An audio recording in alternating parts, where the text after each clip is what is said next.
Ada banyak hal tentang pria Sigma yang bahkan mereka sendiri kadang bingung. Ada pola-pola tersembunyi, kebenaran gelap, dan kenyataan yang bikin tidak nyaman yang seringkali dihindari oleh pembuat konten karena terasa terlalu mentah, kontroversial, atau mengganggu. Apa yang akan kamu pelajari di sini bisa bikin cara pandangmu tentang diri sendiri dan dunia berubah total. Banyak video tentang pria Sigma yang merayakan kekuatan mereka, menjelaskan perilaku mereka, dan memvalidasi perjuangan mereka.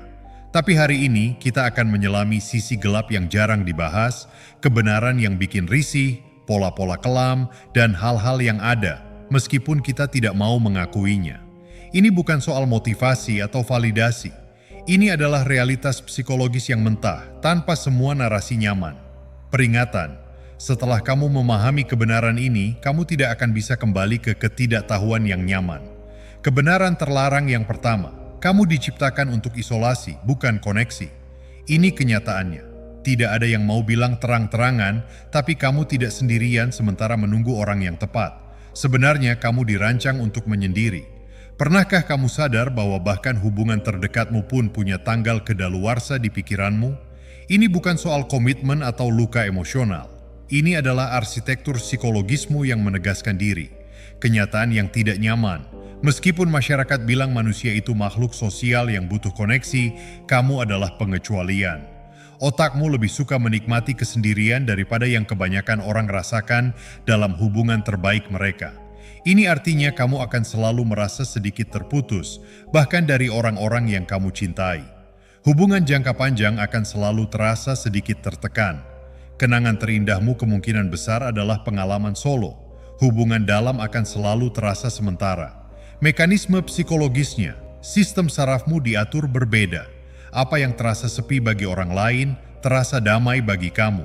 Apa yang dianggap koneksi oleh orang lain, terasa seperti kewajiban bagi kamu. Kebanyakan orang tidak mau mengakuinya, tapi kamu tidak terluka karena merasakan hal ini. Kamu cuma beroperasi dengan cara yang berbeda.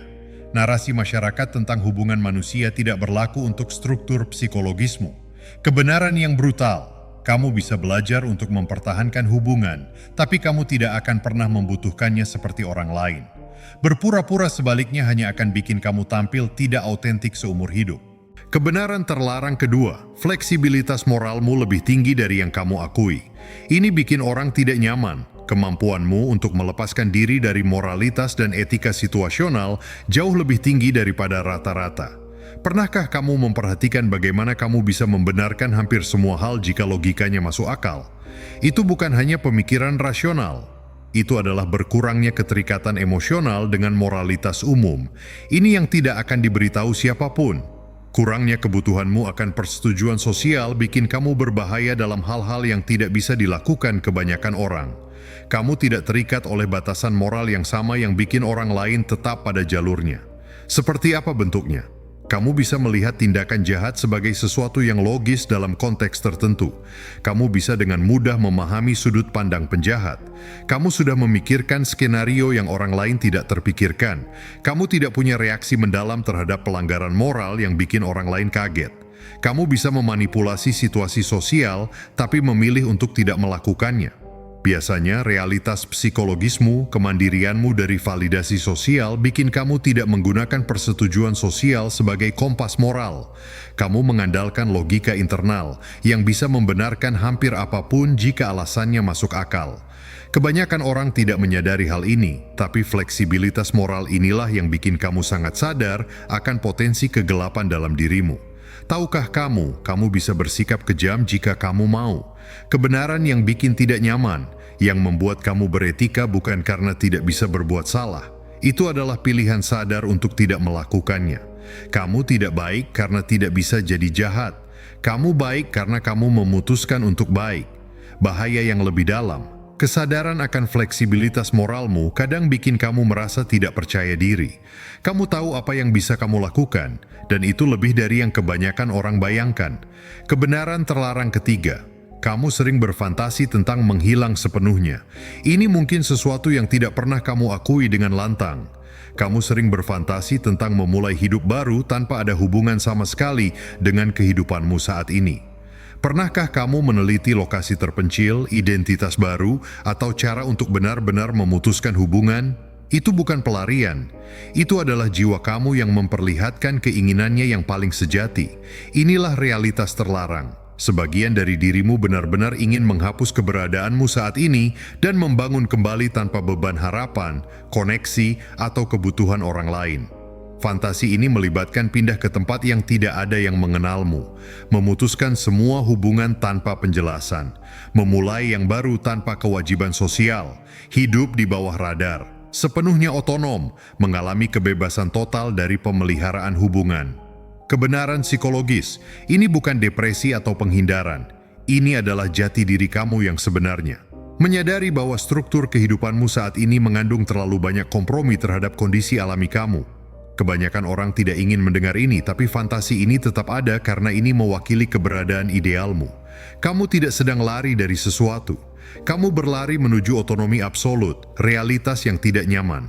Satu-satunya alasan kamu tidak bertindak berdasarkan fantasi ini adalah pertimbangan pragmatis. Uang, logistik, konsekuensi, bukan karena kamu tidak benar-benar menginginkannya. Kebenaran yang lebih dalam. Setiap hubungan, komitmen, dan kewajiban yang kamu jalin adalah pilihan sadar melawan fantasi yang terus-menerus ini. Kamu secara aktif memilih koneksi daripada tarikan alami kamu menuju isolasi total. Kebenaran terlarang keempat, kamu mampu bersikap sangat dingin. Ini mungkin kebenaran yang paling mengganggu. Kemampuanmu untuk melepaskan diri secara emosional di saat-saat kritis hampir seperti sosiopat. Pernahkah kamu memperhatikan bagaimana kamu bisa mematikan emosi terhadap orang lain bila diperlukan? Itu bukan batasan yang sehat. Itu adalah kemampuan luar biasa untuk melepaskan diri secara emosional yang tidak dimiliki kebanyakan orang. Ini yang tidak ada yang memberitahu kamu. Saat kamu memutuskan seseorang sudah selesai, maka mereka benar-benar selesai. Kamu bisa menghilangkan orang-orang dari hidupmu dengan presisi yang bikin orang lain terkejut. Seperti apa kenyataannya? Kamu bisa mengakhiri hubungan jangka panjang tanpa beban emosional sama sekali. Kamu merasa sedikit bersalah karena memutuskan hubungan dengan orang lain secara permanen. Kamu bisa melihat orang lain menderita akibat tindakan mereka dengan pengamatan murni. Empati kamu sepenuhnya bersifat pilihan. Kamu bisa menghidupkan atau mematikannya. Kamu mengejutkan orang-orang dengan betapa tidak tergeraknya kamu oleh daya tarik emosional mereka. Mekanisme psikologisnya, sistem emosional kamu beroperasi secara independen dari sistem keterikatan kamu. Kamu bisa peduli terhadap seseorang secara intelektual, tapi tidak merasakan apapun terhadapnya secara emosional saat keadaan berubah. Kebanyakan orang tidak menyadari hal ini, tapi sikap dingin ini bukanlah perilaku yang dipelajari. Itu adalah kapasitas alami. Kamu tidak menekan emosi, kamu benar-benar tidak memilikinya. Kebenaran yang brutal, orang-orang yang pernah diputus hubungan denganmu sering menggambarkannya sebagai sesuatu yang menakutkan. Suatu hari kamu ada di sana, hari berikutnya kamu sama sekali tidak ada, seolah-olah mereka tidak pernah ada. Realitas yang lebih dalam. Kapasitas untuk bersikap dingin ini adalah perlindungan sekaligus senjata. Ini melindungi kamu dari manipulasi emosional, tapi juga berarti kamu bisa menyakiti orang lain dengan cara yang tidak akan pernah bisa mereka pulihkan. Kebenaran terlarang kelima. Kamu melihat sebagian besar orang tidak kompeten secara fungsional. Ini kedengarannya arogan, tapi sebenarnya tidak. Kamu benar-benar menyadari bahwa sebagian besar orang beroperasi pada tingkat kesadaran dan kemampuan yang jauh lebih rendah daripada kamu. Pernahkah kamu mendapati diri berpikir, bagaimana orang bisa berfungsi seperti ini? Itu bukan kompleks superioritas. Itu adalah pengenalan pola yang akurat. Inilah yang sebenarnya kamu amati. Kebanyakan orang lebih bersifat reaktif daripada proaktif, emosional daripada logis, bergantung daripada otonom, dan tidak sadar daripada sadar diri. Apa yang tercipta di dalam dirimu? Frustrasi internal yang terus-menerus terhadap keputusan orang lain, kesulitan menghormati orang yang tidak bisa melihat solusi yang jelas, ketidaksabaran dengan penalaran emosional dan perilaku irasional, penghinaan rahasia terhadap orang yang butuh validasi terus-menerus, serta kesadaran bahwa kamu seringkali menjadi orang yang paling berkemampuan di ruangan manapun. Realitas psikologis. Ini bukan narsisme. Orang narsis butuh orang lain untuk melihat mereka sebagai superior. Kamu tidak perlu validasi atas keunggulanmu, kamu hanya menyadarinya terus-menerus. Kebanyakan orang tidak mau mengakuinya, tapi pengenalan pola kamu akurat. Kamu melihat hubungan, solusi, dan pola yang tidak dipahami kebanyakan orang. Kebenaran yang tidak mengenakan. Ini menciptakan kesepian yang mendalam. Kamu tidak hanya sendirian secara fisik, kamu sendirian secara intelektual di dunia di mana kebanyakan orang beroperasi pada tingkat yang sudah kamu tinggalkan bertahun-tahun yang lalu.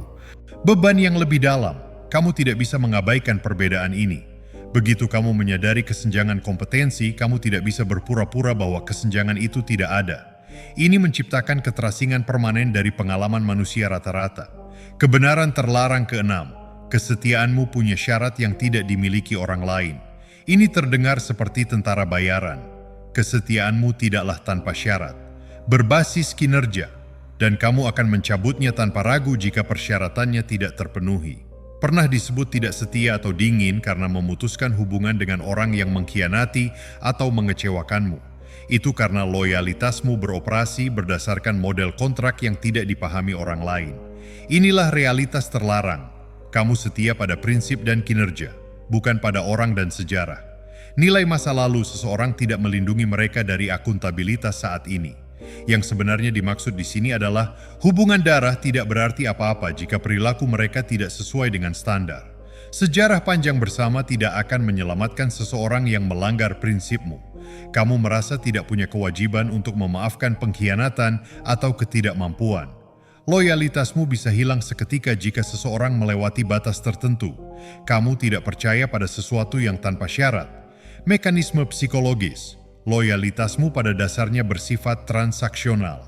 Kamu menukar kesetiaan dengan nilai-nilai yang selaras dan perilaku yang konsisten. Jika pertukaran itu jadi tidak seimbang, kontrak jadi batal demi hukum.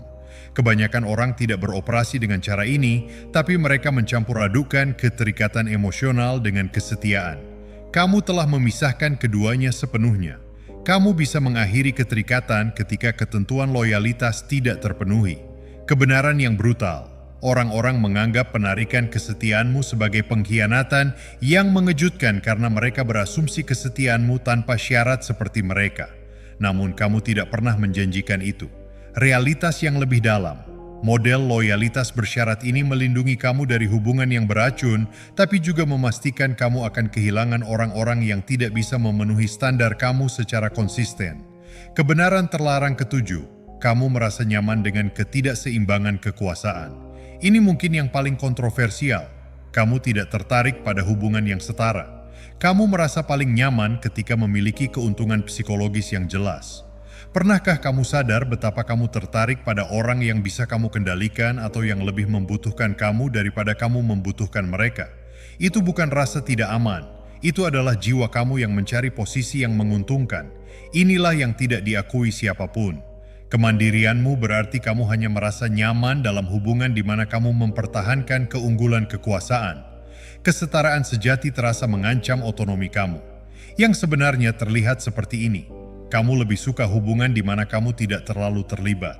Kamu paling tertarik saat kamu jadi pihak yang lebih berharga. Kemitraan yang setara bikin kamu tidak nyaman.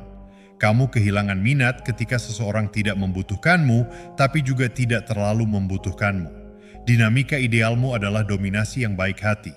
Kebenaran psikologis, keseimbangan kekuasaan berarti kamu bisa terluka, dikendalikan, atau terjebak. Keunggulan kekuasaan berarti kamu selalu bebas pergi tanpa kerugian yang signifikan. Kebanyakan orang tidak menyadari hal ini, tapi ini bukan rasa takut terhadap keintiman. Ini adalah perlindungan diri yang strategis. Kamu telah belajar bahwa kerentanan itu berbahaya, jadi kamu merekayasa hubungan di mana kamu tidak terlalu rentan. Realitas yang tidak nyaman, ini bikin kemitraan sejati hampir mustahil bagi kamu. Kamu tidak bisa membuka diri sepenuhnya saat kamu secara strategis mempertahankan keunggulan. Kebenaran yang lebih dalam, satu-satunya cara kamu bisa merasakan keintiman sejati adalah dengan seseorang yang mandiri seperti kamu. Menciptakan kesetaraan melalui otonomi bersama, bukan melalui ketergantungan bersama. Preferensi isolasimu membebaskan kamu dari kebutuhan koneksi. Fleksibilitas moralmu membebaskan kamu dari batasan sosial. Fantasi tentang hilangnya dirimu menunjukkan kurangnya keterikatan. Kapasitas dinginmu membebaskan kamu dari manipulasi emosional. Kesadaranmu terhadap ketidakmampuan orang lain menciptakan perpisahan permanen. Loyalitas bersyaratmu melindungi posisi strategis. Kenyamanan kamu dengan ketidakseimbangan kekuasaan mempertahankan kendali. Inilah kebenaran meta. Kamu pada dasarnya bersifat pasca sosial dalam struktur psikologismu. Kamu telah berevolusi melampaui kebutuhan untuk memiliki yang membuat kebanyakan orang patuh. Kebanyakan orang tidak ingin menghadapi ini, tapi ini bikin kamu lebih bebas dan lebih berbahaya daripada orang konvensional. Inilah mengapa pengetahuan ini dilarang. Begitu kamu secara sadar mengenali pola-pola ini dalam dirimu, kamu tidak bisa berpura-pura jadi normal lagi. Kamu tidak bisa menjalin koneksi jika kamu tidak merasakannya. Kamu tidak bisa memalsukan kesetiaan yang sebenarnya bersyarat. Kamu tidak bisa menyembunyikan sikap dinginmu dari dirimu sendiri. Kesadaran ini memaksa kamu untuk memilih, terima kodratmu dan berhenti meminta maaf karena berbeda, atau terus berperilaku normal untuk melindungi orang lain dari realitasmu. Tidak ada jawaban yang benar, tapi sekarang kamu memilih secara sadar. Jika video ini membuka bagian dari dirimu yang belum pernah kamu akui, aku ingin mendengarnya darimu. Tinggalkan komentar di bawah dengan kata sadar, dan ceritakan kebenaran terlarang mana yang paling menyakitkan. Dan jika video ini memberi kamu bahasa untuk pengalaman yang kamu pikir unik, tekan tombol suka dan subscribe untuk lebih banyak kebenaran yang tidak nyaman tentang psikologi pria Sigma. Ingat, kesadaran diri sepenuhnya adalah beban dan anugerah. Gunakanlah dengan bijak. Sampai jumpa lagi. Hadapi bayanganmu.